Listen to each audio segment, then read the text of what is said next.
మనం వెళ్దాం. ఇప్పుడు రాహి గారు బయట ఉన్నాడు. సాయి సచిన్ కొడితే అసలు దాని రియాక్షన్ చూద్దాం మనం.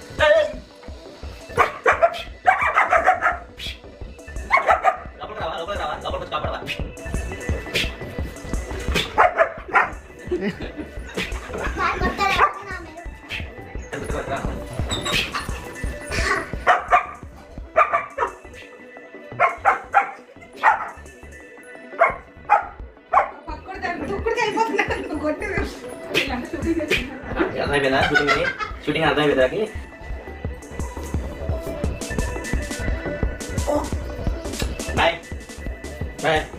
మన షోరూమ్కి అయితే వెళ్ళబోతున్నాను ఇప్పుడు. స్ట్రీట్ ట్రిపుల్ ఆర్ పవర్ గురించి పెద్దగా చెప్పాల్సిన అవసరం. స్ట్రీట్ బైక్ ఇది, స్ట్రీట్స్ ఆడుకోవచ్చు దీంతో. దీనిలో పని ఏంటంటే ఓవర్టేకింగ్, ఈజీగా ఓవర్టేక్ చేయొచ్చు. ఏదైనా పెద్ద లారీ వెళ్తున్నా కానీ సైడ్ నుంచి ఇట్లా ఒకసారి డ్రైవ్ చేస్తే కాదు, టోటల్ ఓపెన్ చేస్తే ముందు ఉంటాం. అంత పవర్ అయితే ఉంటుంది దీనిలో. Empty road